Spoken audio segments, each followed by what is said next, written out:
Hello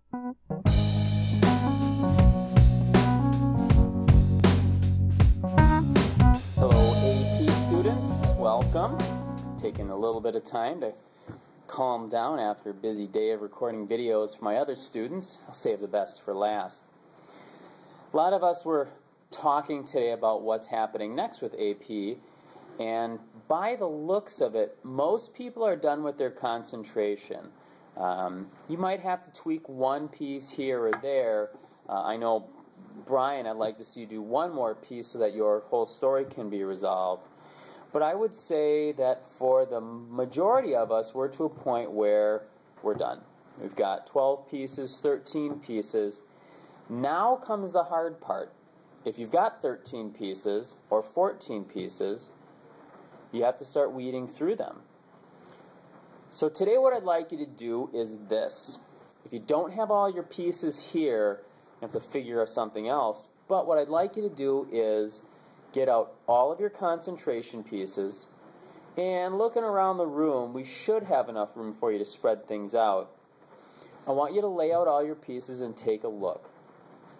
If you were to put them in order from not least successful, but earliest in the process to latest in the process, I guess the latest in the process would be the more successful ones. How are you going to do that? Another thing is, have you shot all of your pictures? Have you made images of all of your artwork so that you can edit them? If you haven't, today's a good day to do that also. Thirdly, in addition to just looking at things and photographing your work, I want you to make certain that you have answered the two questions with a good deal of thought. What's the central idea of your concentration? You only have a certain number of characters to use, so how can you explain that with a good degree of clarity? How can you say that so it's clear? You're not stumbling over your words. You're not just saying things to say things. I want it to be clear and concise. That's the word I'm searching for, concise. The second question is probably the most challenging one, is how have you demonstrated growth and experimentation? Now, I'm not sure again on the phrasing of that, but how have you? How have you through this process demonstrated how you've grown? I mean, we talk about it a lot when we do critiques. You guys are really good at pointing out to one another how you've grown. But how do you put that in writing? Now, the paper itself, or the question that the AP people are asking, tells you to use examples. I want you to use examples very specifically. If at this point all we're doing is using names and numbers, or names for the piece, do that.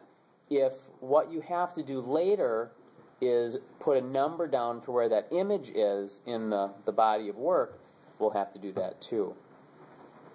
So today is a lot of thinking. We spend Tuesday and Wednesday critiquing the works. Thursday is going to be spent looking at your works. Now, here's the thing. I recommend you pair up, or you trio up, you triple up with a group, and look at your works in that fashion, and have a good conversation about how to put these in order, and why.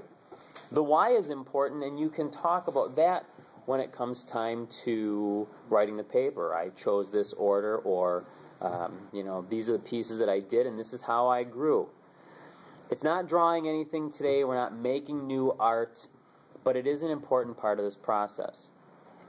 One other aspect to this, and May is going to come up really fast, is you still need to mount all of your artworks that you have to mount. Remember, 18 by 24 is as large as you can go, and 8 by 10 is as small as the board can be. You can have smaller pieces than that, but 8 by 10 is as small as the board is. The black board is up in the box behind me. The gray paper is up there also, I think. Nope, the gray paper is over there. Well, I'll put it up on top before I finish up my day today. But make sure that you're taking care of that job. Really important. The mounting tape, the linen tape, is in the drawer by my computer, so you're welcome to get that.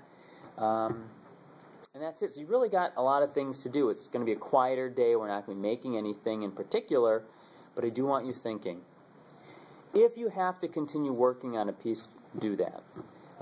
So long as you're being very active and aware of what's going on, you're not walking around, you're not wasting your time, you're not just making googly eyes at each other, even though I want Matt to look at Mel's eyes so that he can figure out how they're drawn, and that's just weird. Anyways, so use your time wisely.